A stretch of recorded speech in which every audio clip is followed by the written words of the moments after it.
हम बात करूंगा सिजोफ्रेनिया डिजीज के बारे में। यह एक प्रकार का मेंटल डिसऑर्डर है जिसके बारे में आज हम जानेंगे। आज हम एमएचएन मेंटल हेल्थ नर्सिंग का यह फर्स्ट लेक्चर मैं स्टार्ट करने वाला हूं। तो सबसे पहले बात करते हैं सिजोफ्रेनिया के बारे में कि सिजोफ्रेनिया है यह डिराइव किया गया था ग्रीक वर्ड से जिसका मतलब होता है सिजो और स्प्लिट। ये दो वर्ड है। सिजो का मतलब होता है स्प्लिट एंड फ्रेनिया का मतलब होता है माइंड।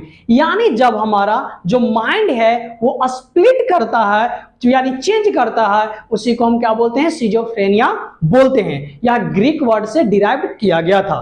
बात करते हैं कि this term introduce by the Eugen Bleuler in 1911। बोला गया कि जो ये सिजोफ्रेनिया जो वर्ड है यह अर्गेन ब्लूलर के द्वारा 1911 में दिया गया था। बात करते हैं ईयरलियर में कि इसको सिजोफ्रेनिया को हम लोग डिमेंशिया प्रीकॉक्स के नाम से जानते थे। डिमेंशिया प्रीकॉक्स का मतलब क्या होता है, dementia means loss of memory and praecox means क्या होता है, ईयरली ऑनसेट। यानी क्या होता है, और अर्ली ऑनसेट में तो मतलब कम ही समय में उसका क्या हो जाना, मेमोरी का लॉस होना। इसी को पहले के टर्म इसको बोला जाता था सिजोफ्रेनिया इसको बोलते थे। तो बार बार क्वेश्चन पूछा जाता है कि yearly time which terms is used for denote schizophrenia. जो ईयरली टाइम में कौन से वर्ड का यूज किया जाता था सिजोफ्रेनिया के लिए, तो क्या यूज किया जाता था, डिमेंशिया प्रीकॉक्स वर्ड था जिसको यूज किया जाता था। सबसे पहले बात करते हैं कि जो सिजोफ्रेनिया की एक और क्वेश्चन आता है कि जो सिजोफ्रेनिया टर्म है वो सबसे पहले किन्होंने इंट्रोड्यूस किया था, तो ईयरलियर ब्लूरियर ने 1911 में इस टर्म को इंट्रोड्यूस किया था। बात करते हैं इन 1939 के बारे में कि लैंसफील्ड था जो क्लासिफाइड किया था सिजोफ्रेनिया को, टू टाइप्स में क्लासिफाइड किया था। सबसे पहला को प्रोसेस सिजोफ्रेनिया बोला था एंड सेकंड को सिजोफ्रेनिया रिएक्शन बोला था। बात करते हैं इन 1959 में कॉट सीजेडर ने एक्सप्लेन किया था सिम्टम्स के बारे में कि फर्स्ट रैंक सिम्टम्स क्या होता है सिजोफ्रेनिया का, उसके बारे में बताया था। तो फ्रेंड्स ये बेसिक इंट्रोडक्शन थे। इसमें मेनली 3 टाइप्स के क्वेश्चन पूछे जाते हैं। सबसे पहला पूछा जाता है कि जो सिजोफ्रेनिया है ये वर्ड किन्होंने इंट्रोड्यूस किया था, तो अर्गेन ब्लूअर ने 1911 में इंट्रोड्यूस किया था। सेकंड क्वेश्चन जो पूछा जाता है कि जो पहले के अर्ली टाइम में क्या चीज के नाम से सिजोफ्रेनिया को डिनोट किया जाता था, तो डिमेंशिया प्रीकॉक्स के नाम से इसको डिनोट किया जाता था। फिर मैं ये बताया जाता है कि जो पहला जो फर्स्ट रैंक सिम्टम्स है ये किन्होंने बताए थे, एक्सप्लेन किए थे, तो 1959 में कॉट सीजेडर ने एक्सप्लेन किए थे। तो यहां तक कोई दिक्कत नहीं होना चाहिए फ्रेंड। अब हम बात करते हैं इसके डिफिनीशन से और इसके बारे में पूरे डिटेल से जानूंगा। तो प्लीज आप हमारे इस वीडियो को लास्ट तक देखें। अगर पसंद आए तो अपने दोस्तों के पास जरूर शेयर करें और हमारे चैनल को सब्सक्राइब करना। कि सिजोफ्रेनिया कहते किसको है, तो बोला गया schizophrenia is not a single mental illness. या कोई एक सिंगल मेंटल इलनेस नहीं है बल्कि एक ग्रुप ऑफ मेंटल इलनेस है। इसमें बहुत सारे डिजीज वगैरह आते हैं, तो ग्रुप ऑफ मेंटल डिसऑर्डर को ही हम लोग क्या बोलते हैं, सिजोफ्रेनिया बोलते हैं। तो बोला गया schizophrenia refers to the group of mental illness characterized by the disturbance of thinking, mood और मोटर एक्टिविटीज। क्या हो जाता है, डिस्टर्बेंस हो जाता है किसमें, या तो थिंकिंग करने में वो सही से सोच नहीं पाता है, या फिर मूड भी है अभी खुश है फिर गुस्सा हो जाएगा, फिर मतलब सैड हो जाएगा। तो इस तरह से बार बार उसका मूड चेंज कर रहा हो और उसका जो मोटर एक्टिविटी है उसमें क्या चीज आ जाए, डिस्टर्बेंस हो जाता है, उसी को क्या बोलते हैं हम लोग, सिजोफ्रेनिया बोलते हैं। अगर थिंकिंग में एबनॉर्मलिटी हो रहा है, डिस्टर्बेंस हो रहा है, तो जिसके कारण से बहुत सारे डिजीज कॉज होंगे। मूड में अगर चेंजिंग हो रहा है तो उसमें अलग हो गए, जैसे डिप्रेशन का केस हो गया, मैनिक का केस हो गया। ये डिफरेंट प्रकार के डिजीज है, वो सभी के बारे में भी बात करूंगा। तो अगर मोटर एक्टिविटी के कारण तो मेंटल इलनेस वगैरह देखने को मिलेगा। तो ये सभी के जो डिसऑर्डर हैं, ग्रुप ऑफ डिजीज हैं, उसी को हम लोग क्या बोलते हैं, सिजोफ्रेनिया बोलते हैं। सिंपल से बोलो फ्रेंड्स कि सिजोफ्रेनिया कहते किसको हैं, कि ग्रुप ऑफ मेंटल डिसऑर्डर, बहुत सारे मेंटल डिजीज के ग्रुप को ही क्या बोलते हैं, सिजोफ्रेनिया बोलते हैं। इसमें मूड और मोटर एक्टिविटी या फिर जो हमारा थिंकिंग है उसमें क्या जाता है, डिस्टर्बेंस हो जाता है, इसी को क्या बोलते हैं, सिजोफ्रेनिया बोलते हैं। अगर फ्रेंड्स आपको समझ में नहीं आया तो प्लीज कमेंट करें ताकि मैं आपको अच्छे से डिस्क्राइब कर सकूं। फिर मैं यहां पर बात करता हूं कि सेकंड पॉइंट्स के बारे में कि schizophrenia prominent part of the category of mental disorder known as psychiatric disorder. बोला है कि सिजोफ्रेनिया को एक प्रोमिनेंट माने कहने का मतलब कि सबसे उचित ग्रुप माना गया है किसका, या मेंटल डिसऑर्डर का, तो इसलिए इसको हम लोग क्या बोलते हैं, साइकेट्रिक डिसऑर्डर बोलते हैं। और जो मैंने बात किया था कि ईयरली के टाइम में हम लोग क्या बोलते थे, जो सिजोफ्रेनिया था उसको हम लोग डिमेंशिया प्रीकॉक्स के नाम से जानते थे। जो डिमेंशिया प्रीकॉक्स थे उसका डिस्कवर किसने किया था, ये वर्ड का यूज एमिल क्रैपलिन के द्वारा किया गया था। इसलिए इन्होंने साइकेट्रिक डिसऑर्डर को और डिमेंशिया प्रीकॉक्स और मैनिक डिप्रेशन इलनेस, ये दोनों को क्या कहता है, क्लासिफाई करके बताए थे। कौन, एमिल क्रैपलिन ने यह बताया था।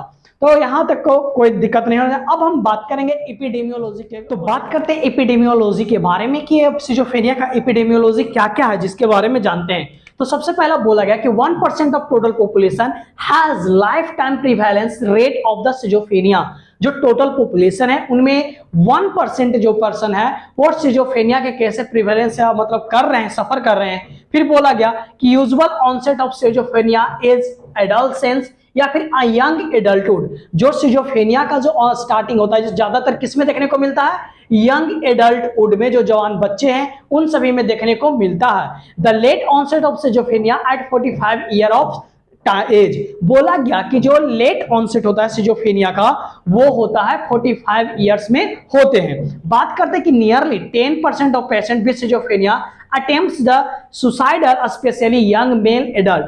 बोला गया कि जो सिजोफ्रेनिया के जो 10% जो पॉपुलेशन है वो क्या होते हैं, वो सुसाइड अटेम्प्ट्स करते हैं। ये ज्यादातर किन में देखने को मिला है, जो मेल एडल्ट पर्सन है उनमें यह देखने को मिला है। बात करते हैं high rate of schizophrenia Sen in winter season. बोला कि जो सिजोफ्रेनिया का जो केस है वो हाई रेट कब देखा जाता है, विंटर सीजन में देखा जाता है, या फिर वैसे पर्सन जो विंटर सीजन में जो बर्थ होते हैं उनमें यह ज्यादातर सिजोफ्रेनिया केस देखने को मिलता है। फिर बात करते हैं the rate of schizophrenia is higher in unmarried, single और डाइवोर्स पीपल। जो सिजोफ्रेनिया का जो केस है वो ज्यादा तक हायर अनमैरिड पीपल्स में, सिंगल पीपल्स में और जो डाइवोर्स जिनको हो चुका है वैसे पीपल्स में ज्यादातर सिजोफ्रेनिया देखने को मिलता है। बात करते हैं it is more in male. ये ज्यादातर किन में होता है, सिजोफ्रेनिया का केस ज्यादातर मेल में देखने को मिलता है। लास्ट वन इज अब बात करते हैं it occurrence rate is higher than the other mental disorder. ये इसका जो रीअकरेंस यानी फिर से होने का जो परसेंटेज रेट होता है वो अदर मेंटल डिसऑर्डर से ज्यादा होता है, क्योंकि ये क्या है, ग्रुप ऑफ डिसऑर्डर है तो ये फिर से आने के चांसेस होते हैं। सिंपल से फ्रेंड्स फिर से मैं एपिडेमियोलॉजी के बारे में बता दे रहा हूं कि जो टोटल पॉपुलेशन है उसके 1% पॉपुलेशन है जो सिजोफ्रेनिया से क्या है, सफर कर रहे हैं, जूझ रहे हैं। बात करते हैं कि सिजोफ्रेनिया के बारे में बात किया कि जो सिजोफ्रेनिया है वो एडल्ट पर्सन में ज्यादातर देखने को मिलता है, खास करके मेल पर्सन में। फिर मैंने बात किया कि जो लेट सिजोफ्रेनिया का जो केस है वो कब होता है, 45 इयर्स के एज में देखने को मिलता है। फिर मैंने बात किया था कि जो सुसाइड अटेम्प्ट्स होते हैं 10% ऑफ पॉपुलेशन वो कौन करते हैं, एडल्ट मेल लोग हैं, जो मेल ही हो चुका है तो सुसाइड अटेम्प्ट्स कर लेते हैं इन द सिजोफ्रेनिया के कंडीशन में। एंड द लास्ट मैंने बात किया कि यह ज्यादातर मेल में देखने को मिलता है और ये जो जितने भी अदर मेंटल डिसऑर्डर हैं उसके अपेक्षा इसे फिर से रीअकरेंस यानी फिर से होने के चांसेस इस सिजोफ्रेनिया का ज्यादा होता है। अब हम बात करते हैं फ्रेंड्स इटियोलॉजी के बारे में कि क्या क्या इसके कॉजेज है, उन सभी के बारे में बात करेंगे। अगर फ्रेंड्स आपको समझ में आ रहा हो, अच्छा लग रहा हो तो प्लीज हमारे चैनल को सब्सक्राइब करें और इस वीडियो को ज्यादा से ज्यादा अपने दोस्तों के पास शेयर करें। तो फ्रेंड अब हम बात करते हैं इटियोलॉजी या फिर फैक्टर जो रिस्पॉन्सिबल है सिजोफ्रेनिया को लेकर, उसके बारे में बात करते हैं। तो डिफरेंट फैक्टर्स है उन सभी के बारे में जानते हैं। सबसे पहला जो है neurochemical factors, second genetic factors, third neuropathological factors, fourth number is neuropeptides factor and neuroendocrinology factor and last one is the environmental factor. तो फ्रेंड्स इन सभी के बारे में हम डीपली से एक्सप्लेन करते हुए चलते हैं क्योंकि यह बहुत ही ज्यादा इंपॉर्टेंट है। ये बार बार हर नर्सिंग एग्जाम में आता है, 10 मार्क्स का आता है कि इसके क्या क्या इटियोलॉजी है, डिफिनीशन और कॉज और इसके एपिडेमियोलॉजी, इन सभी के बारे में बार बार पूछता है। तो इसके बारे में मैं इसलिए डिटेल से बता रहा हूं, तो आप प्लीज नोट्स बनाते जाएं। तो सबसे पहला बात करते हैं न्यूरोकेमिकल फैक्टर के बारे में कि dopamine hypothesis test presence in the excess dopaminergic activity.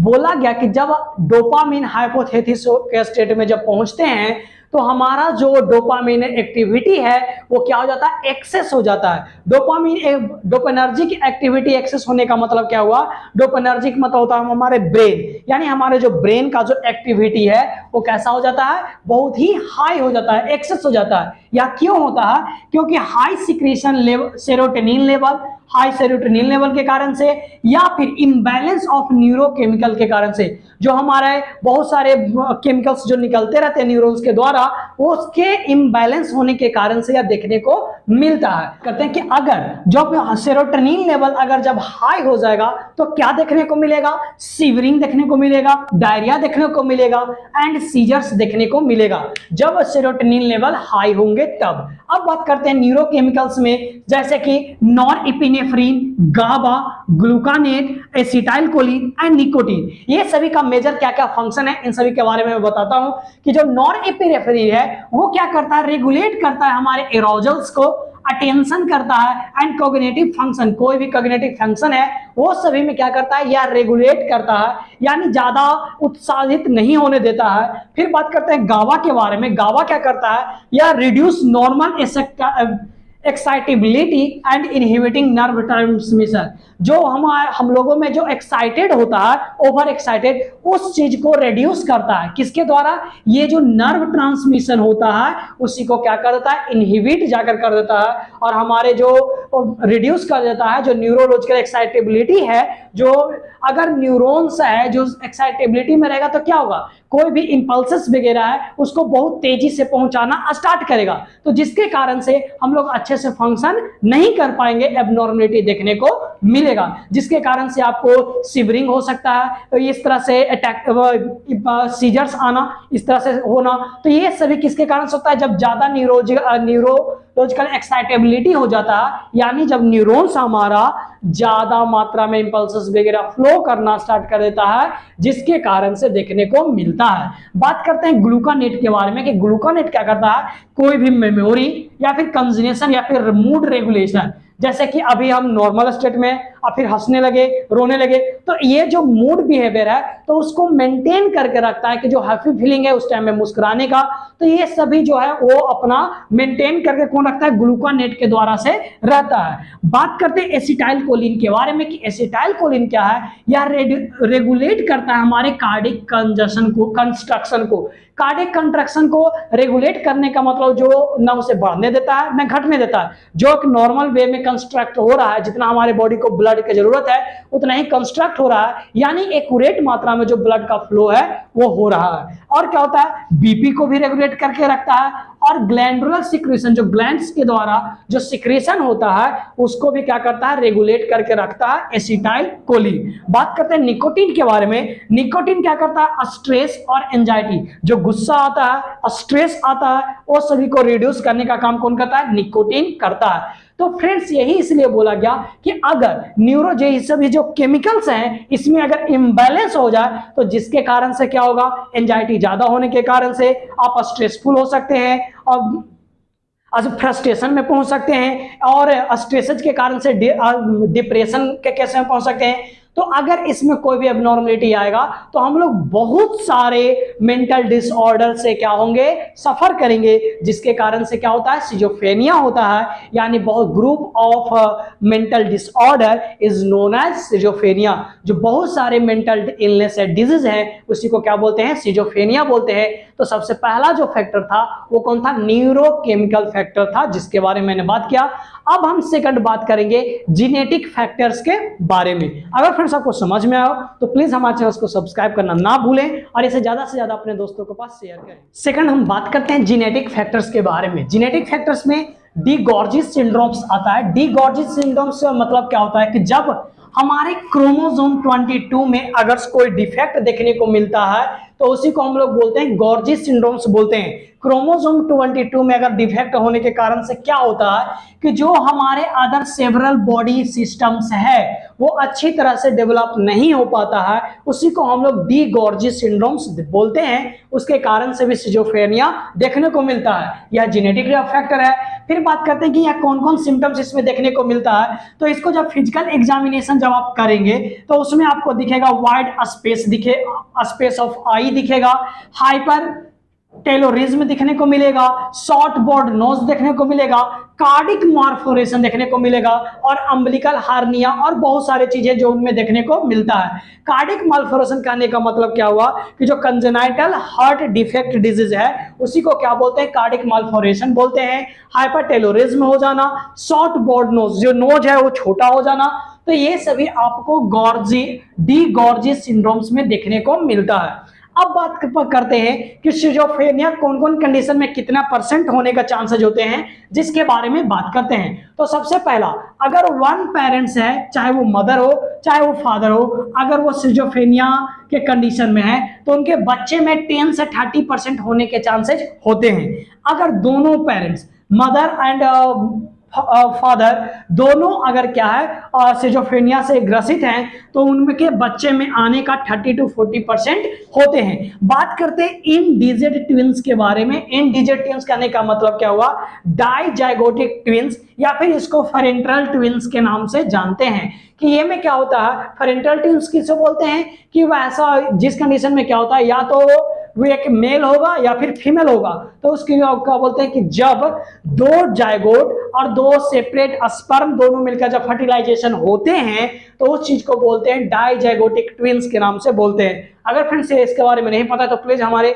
Reproductive system जो लेक्चर है उसको जाकर देखें, आपको बहुत अच्छे से वहां पर बताया गया कि सिंगल फर्टिलाइजेशन किसे कहते हैं, डबल फर्टिलाइजेशन किसे कहते हैं, उन सभी के बारे में भी बताया हूं। तो बात करते हैं कि अगर डाइजाइगोटिक रहता है तो उसको 9 से 26% होने के चांसेस होते हैं।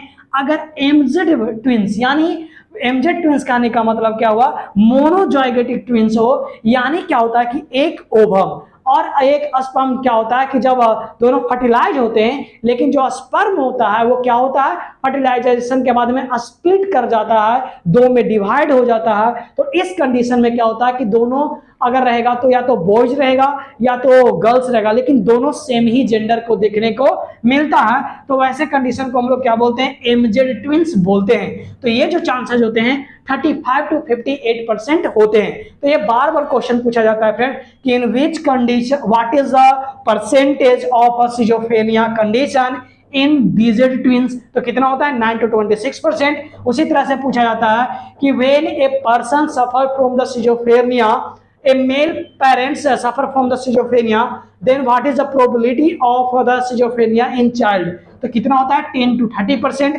तो इस तरह से आपको इसमें पूछे जाते हैं। तो जेनेटिक फैक्टर्स के बारे में मैंने बात किया। थर्ड बात करते हैं न्यूरोपैथोलॉजिकल फैक्टर के बारे में कि क्या बोला गया कि enlargement of third lateral ventricles of the cerebrum along with the decreased cerebral volume are seen in the patient with schizophrenia। बोला गया कि सिजोफ्रेनिया और न्यूरोपैथोलॉजिकल कंडीशन में क्यों होता है, क्योंकि ये जो सेरेब्रल वॉल्यूम है जिसका क्या होता है डिक्रीज कर जाता है, कम जाता है। जो हमारे थर्ड लैटरल वेंट्रिकल्स है सेरिब्रम का, वहां क्या होता है कि जो सेरिब्रल वॉल्यूम होता है वो क्या होता है डिक्रीज कर जाता है। In limbic system the hippocampus amygdala and the parahippocampus gyrus are the similar smaller in size. जो पारा हिपोकैम्पस ग्रेयस है, हिपोकैम्पस है या फिर एमाइगडाला है, ये सब स्मॉल साइज में होते हैं।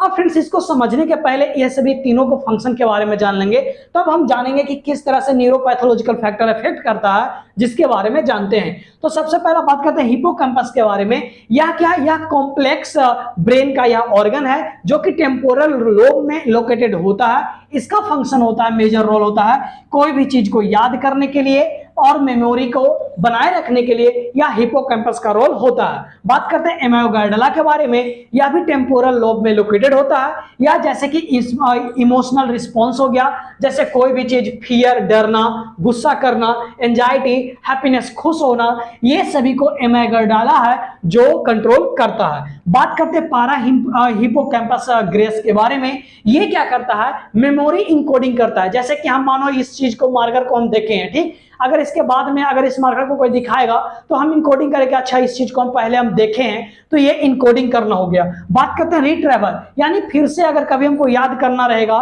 तो हम उस चीज को याद करते हैं, तो ये कौन करता है, पारा हिपोकैम्पस ग्रेयस है जो यह काम करता है। तो फ्रेंड जैसे कि आपको पता है कि मेंटल इलनेस में हेलुसिनेशन हो गया, इल्यूजन हो गया, डिल्यूजन हो गया, ये सभी क्या है, अगर कंफ्यूजन हो गया तो ये सभी किसके कारण से होता है, मेमोरी लॉस होने के कारण से होता है या भूल जाना। तो ये इसी के कारण से बोला गया कि अगर इसमें कोई भी एबनॉर्मलिटी वगैरह आएगा, अगर इसमें कोई दिक्कत होगा तो जिसके कारण से क्या होगा, मेमोरी सही से वो इनकोडिंग नहीं कर पाएगा, किसी को पहचान नहीं पाएगा और फिर रिटायर मतलब फिर से किसी चीज को याद नहीं कर पाएगा, तो जिसके कारण से मेंटल डिसऑर्डर में जाता है। और हम जब ग्रुप ऑफ मेंटल डिसऑर्डर होते हैं उसको क्या बोलते हैं, सिजोफ्रेनिया होते हैं। तो हम जान गए कि न्यूरोपैथोलॉजिकल फैक्टर के कारण से क्यों सिजोफ्रेनिया होता है, जिसके बारे में जानेंगे। 5th नंबर में न्यूरो एंडोक्राइनोलॉजी के बारे में कि अगर जब एंडोक्राइन में इसके पास